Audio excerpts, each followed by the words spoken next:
Les vêtements mentent, l'histoire secrète que vous portez chaque jour. Musique intrigante en fond qui s'adoucit. Salut, ça va? Vous êtes-vous déjà tenu devant le miroir juste avant de sortir et demander pourquoi ça? Pourquoi ce t-shirt et pas un autre? Pourquoi ce jean? Cela semble être une question simple, mais je vous promets que la réponse est l'une des histoires les plus folles, profondes et révélatrices sur qui nous sommes. Aujourd'hui, nous n'allons pas parler seulement de mode. Nous allons faire une descente, comme si nous descendions les niveaux d'un jeu vidéo de la connaissance. Nous commencerons en surface avec ce que tout le monde croit savoir, et à chaque niveau, nous débloquerons un secret plus profond, jusqu'à ce que la façon dont vous voyez les vêtements que vous portez change pour toujours. Prêt pour le voyage? Commençons par le niveau 1, la surface que nous connaissons tous. La raison la plus évidente pour laquelle nous portons des vêtements est pour ne pas mourir de froid ou de chaud. C'est notre première ligne de défense contre le monde. Un manteau en hiver, un t-shirt léger en été. C'est la fonction la plus basique, notre carapace personnelle. C'est tellement évident que nous n'y pensons presque pas. Bien sûr, et puis il y a la deuxième raison la plus célèbre, l'expression personnelle.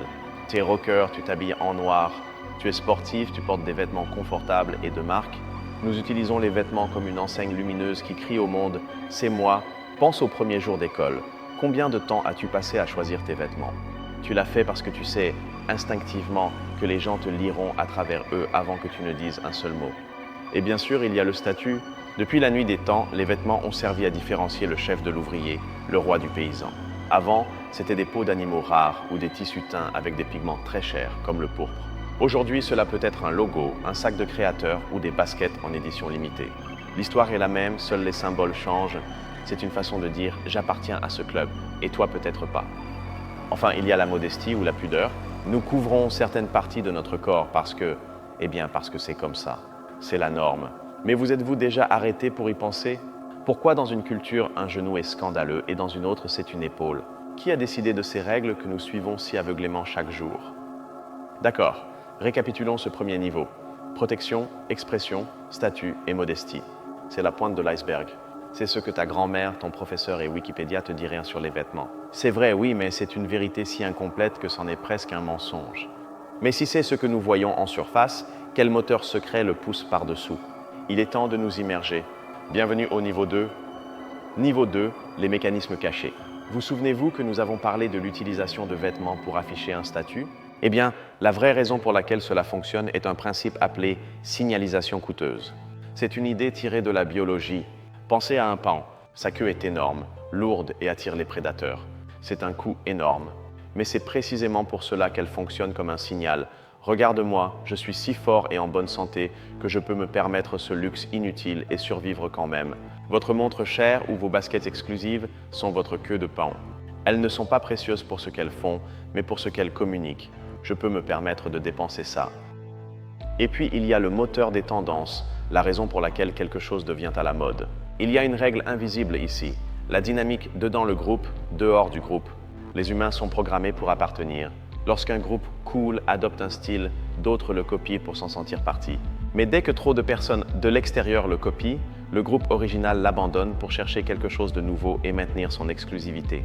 C'est un cycle sans fin. Pense à n'importe quelle tendance que tu as vu naître et mourir. C'est ce moteur fonctionnant en arrière-plan. Maintenant, parlons d'une erreur de fabrication de notre cerveau que les vêtements exploitent, l'effet de halo. C'est super simple. Si nous voyons une caractéristique positive chez quelqu'un, comme le fait qu'il soit bien habillé, notre cerveau suppose automatiquement qu'il possède aussi d'autres caractéristiques positives. Il est plus intelligent, plus compétent, plus fiable. C'est un raccourci mental. C'est pourquoi un costume lors d'un entretien d'embauche est si puissant. Ce n'est pas le tissu, c'est que vous piratez le cerveau de l'intervieweur pour qu'il vous voie avec un halo de compétences. Et qu'en est-il de l'origine des vêtements pour hommes et femmes? Oubliez ce que vous croyez savoir. Allons en Angleterre au XVIIIe siècle.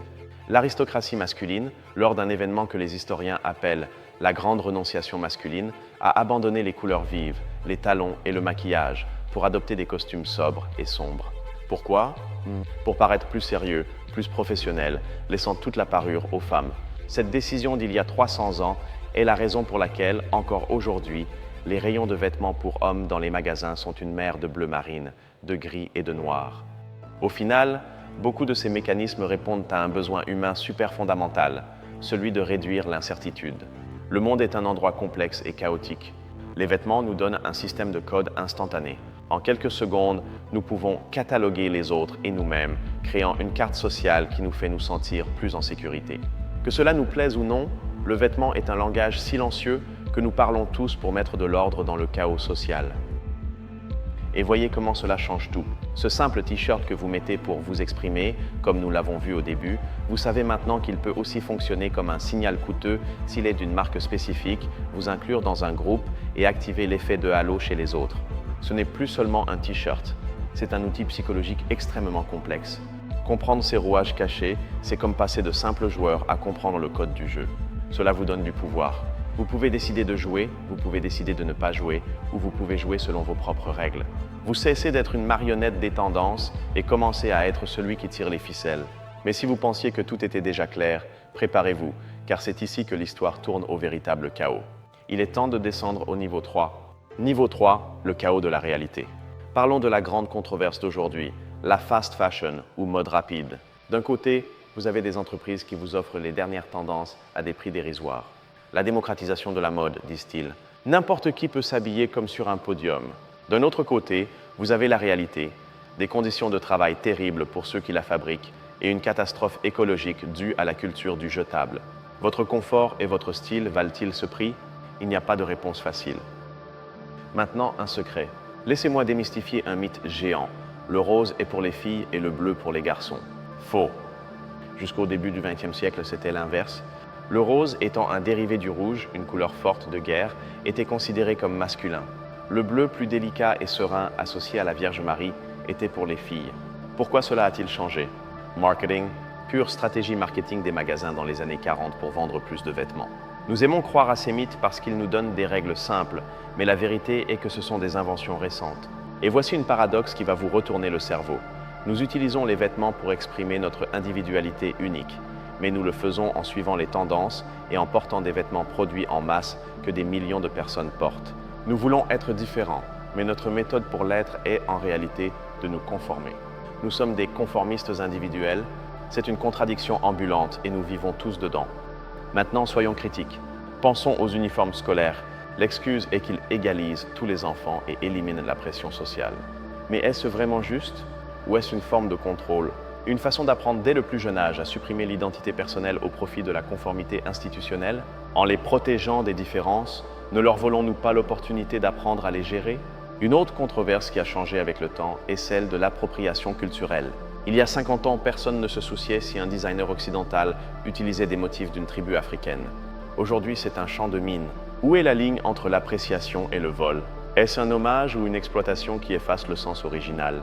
Le débat est passé de l'inexistence à devenir l'un des thèmes centraux de la mode, et il n'y a toujours pas de consensus clair. Tout cela nous mène à un problème fondamental de la condition humaine que le vêtement expose à la perfection.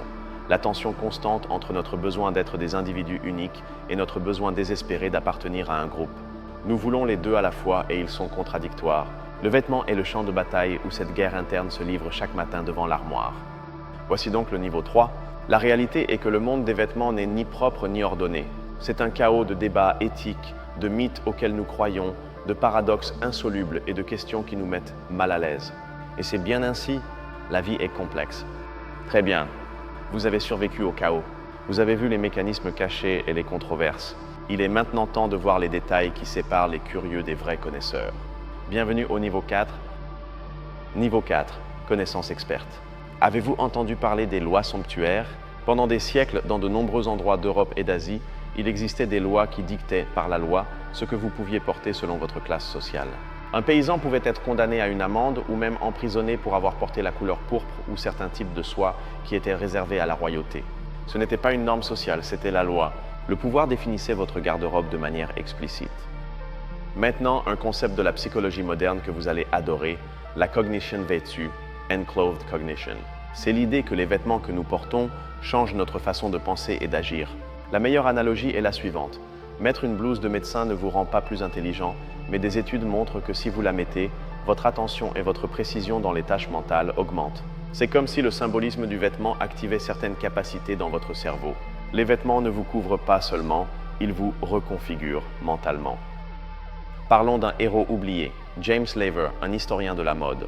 Il a créé quelque chose appelé la loi de Laver, qui décrit le cycle de vie d'une tendance. Il dit que la même robe peut être indécente, 10 ans avant son temps, audacieuse, 1 an avant, à la mode en son temps, démodée, 1 an après, horrible, 10 ans après, ridicule, 20 ans après, amusante, 50 ans après, charmante, 100 ans après, et romantique, 150 ans après. Cet homme a déchiffré le code du temps dans la mode. Il existe une théorie rebelle qui défie l'idée que tout dans le vêtement est lié au statut et au pouvoir. Certains anthropologues suggèrent que le vêtement, à son origine, a plus à voir avec le jeu et la magie. Se décorer le corps avec des peintures, des plumes ou des peaux n'était pas pour montrer la richesse, mais pour se transformer, pour invoquer des esprits, pour des rituels, pour jouer à être un autre. Peut-être, au fond, s'habiller est-il encore un acte de jeu magique. Et un détail scientifique qui contredit notre intuition. On pourrait penser que dans les climats chauds, porter moins de vêtements est préférable. Mais la science dit que ce n'est pas toujours le cas. Pensez aux bédouins du désert, avec leurs tuniques amples et sombres. La science a démontré que ces vêtements créent une couche d'air entre le tissu et la peau. La chaleur réchauffe le tissu, l'air s'élève et s'échappe par le haut, créant un courant de convection qui, en réalité, refroidit le corps. Parfois, plus de vêtements signifie être plus au frais. Et voici le moment Eureka. Vous souvenez-vous que nous avons parlé de ces anciennes lois somptuaires qui interdisaient légalement certaines couleurs aux pauvres? Et nous avons aussi parlé du cycle des tendances, cette règle invisible du dans hors du groupe. C'est la même chose. Les lois n'étaient que la version explicite et légale de ce que nous faisons aujourd'hui de manière implicite et sociale. Il s'est toujours agi de la même chose, utiliser les vêtements pour créer et maintenir des barrières de pouvoir. Le mécanisme est le même, sauf qu'il est maintenant caché. Atteindre ce niveau de détail n'est pas pour se vanter lors d'un dîner. C'est pour comprendre que les choses que nous tenons pour acquises, comme choisir une chemise, sont connectées à des siècles de lois, à la psychologie la plus profonde de notre cerveau et à des cycles sociaux prévisibles. Cela vous donne une vision du monde beaucoup plus riche et, honnêtement, beaucoup plus intéressante. Nous avons atteint la limite de ce que l'on sait avec certitude. Nous avons exploré l'histoire, la psychologie, le chaos. Osez-vous regarder au-delà, vers la dernière frontière, où il n'y a que des questions et de l'émerveillement. Allons au niveau 5.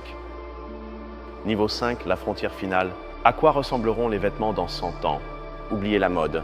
Pensez aux tissus intelligents qui surveillent votre santé en temps réel et appellent une ambulance si vous avez une crise cardiaque. Des vêtements qui changent de couleur et de forme par la pensée ou qui s'auto-réparent. Ou même des vêtements vivants, biofabriqués, qui grandissent avec vous et s'adaptent à votre corps. Les vêtements cesseront d'être un objet passif pour devenir une extension active de nous. Mais voici la question la plus profonde, celle à laquelle personne ne peut répondre. Si le vêtement est un langage, est-ce un langage universel? Si nous rencontrions une espèce extraterrestre intelligente qui n'a pas de corps physique ou n'a pas besoin de se couvrir, pourrions-nous jamais leur expliquer le concept de mode? Comprendraient-ils pourquoi un morceau de tissu peut signifier le pouvoir, l'amour, la rébellion ou l'identité? Ou le vêtement est-il une idée si intrinsèquement humaine qu'elle est intraduisible? Et maintenant, l'idée qui va vous épater. En biologie, il existe le concept de phénotype étendu. Il dit que les gènes d'un animal ne construisent pas seulement son corps, mais aussi des choses en dehors de lui, comme la toile d'une araignée ou le nid d'un oiseau. Et si nos vêtements étaient notre phénotype étendu, ce n'est pas quelque chose que nous utilisons. C'est une extension directe de notre conscience, de notre culture et de notre identité. Cette veste n'est pas un symbole de qui vous êtes. D'une manière très réelle, elle fait partie de vous. Comprendre cela est essentiel pour notre avenir. À mesure que nous nous aventurons dans des mondes numériques comme le métavers, les vêtements physiques pourraient perdre de l'importance. Mais le besoin de signaler l'identité ne disparaîtra pas. Il se déplacera vers les skins de nos avatars.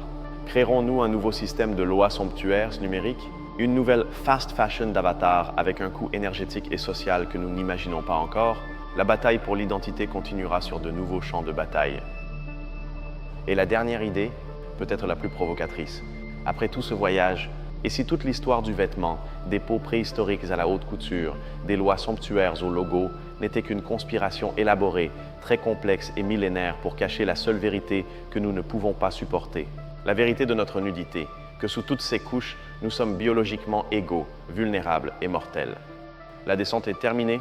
Nous avons voyagé à travers 5 niveaux de connaissances. Maintenant, avec cette nouvelle perspective, il est temps de revenir à la surface et de contempler le panorama incroyable que nous avons découvert. Au début de ce voyage, nous sommes partis d'une idée très simple, que les vêtements nous protègent du froid. C'était une vérité plate, bidimensionnelle. Maintenant, regardez où nous en sommes. Nous en sommes venus à l'idée que les vêtements pourraient être une extension physique de notre conscience, un champ de bataille pour nos paradoxes internes et une façon de cacher notre mortalité partagée. Nous sommes passés de voir un simple t-shirt à voir un artefact psychologique, historique et philosophique. Vous avez transformé un objet quotidien en un portail vers les questions les plus profondes sur qui nous sommes. Et maintenant, je vous pose la question. De tout ce voyage, de toutes ces idées, quelle est celle qui vous a le plus frappé ou fait réfléchir? Je veux vraiment le savoir. Laissez-moi votre réflexion dans les commentaires, car c'est là que la conversation continue. Merci du fond du cœur de m'avoir consacré votre temps et votre curiosité. Si vous aimez ces voyages profonds dans les choses que nous tenons pour acquises, abonnez-vous, car nous n'avons fait qu'effleurer la surface. On se retrouve à la prochaine descente.